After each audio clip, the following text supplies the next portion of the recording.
विधायक साहब, आज आपको एक ज्ञापन दिया गया जिसमें जो ज़मीन है हॉस्पिटल की थी प्रेम नगर में, वो कहीं न कहीं नगरपालिका ईओ साहब ने उसका पट्टा है वो ट्रस्ट के नाम जारी कर दिया, तो इसे लेकर आगे की कार्रवाई क्या रहेगी आपकी तरफ से? देखिए, आज प्रेम नगर वासियों ने मुझे संज्ञान वाया ज्ञापन दिया है जी। इसकी जांच करवाएंगे। माननीय चेयरमैन साहब चले गए, हम लोग मिलकर के इसकी जांच करवाएंगे, हकीकत क्या है जी। तो डॉक्यूमेंट सामने आएगा, जो भी उचित होगा, न्याय होगा, वो करवाएंगे।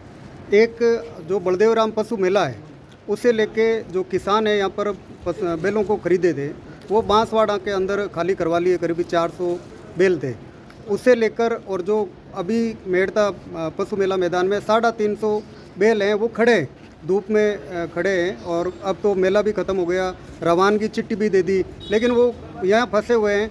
इसे लेके आपके क्या प्रयास है? देखिए, ये बात मेरे 5 आदमी संज्ञान भाई मेरे, वो पशुपालक और व्यापारी सारे किसान लोग मुझसे मिले जी। इस संज्ञान को लेकर मेरी बात हुई। पहले तो प्रशासन बात हुई, आईजी साहब से, एसपी साहब से, यहाँ से कलेक्टर महोदय से, सबसे बात हुई जी। फिर हम लोगों ने यहाँ जो रवाना 1 नंबर का काम था, रवानगी की जाए, उनका टेक लगा हुआ 1 नंबर का काम था, सारे बैल किसानों के लिए, खेती के लिए MP जाने थे जी। तो यहाँ से रवाना किए हम लोग, तो वहाँ थोड़ा इशू आ गया था MP बॉर्डर पे। MP सरकार की जो है थोड़ी मनाही हुई थी कि हम लोग इसको लेने के तैयार नहीं, क्योंकि इनके डॉक्यूमेंट सही लीगल नहीं है।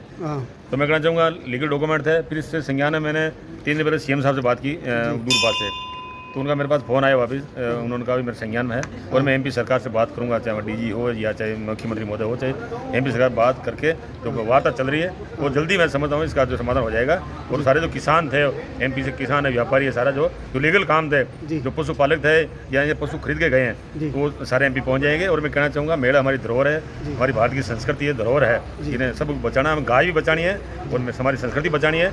और जो लोग इस आड़ में जो गंदा काम करते हैं, चाहे गौ भक्तों को कहीं गोवंश को कहीं कटाई में जाना है, उसको हमें रोकना है। तो सारा प्रोग्राम हमारे सामने है और माननीय मुख्यमंत्री महोदय के सामने रखा मैंने, क्योंकि हमारे मुख्यमंत्री एक बहुत छोटे किसान के बेटे हैं। उन्होंने विधानसभा में कहा था कि मैं किसान का छोटा बेटा हूँ और नागौर से और मैं बैल खरीद के लाया। तो जितने पशु मेले हैं उनको बचाना हमारा कर्तव्य है। तो निश्चित रूप से राजस्थान सरकार किसानों के साथ में है और पशुपालन के साथ में। और मैं एक बात और कहना चाहूँगा, अभी बजट पास हुआ था, तो 25-26 का बजट पास हुआ था, उस बजट में हमारे आदरणीय मुख्यमंत्री ने घोषणा की थी किसानों के लिए कि जो किसान बैल से खेती करेगा उसको हम 30,000 रुपये जो है उनको अनुदान देंगे हम।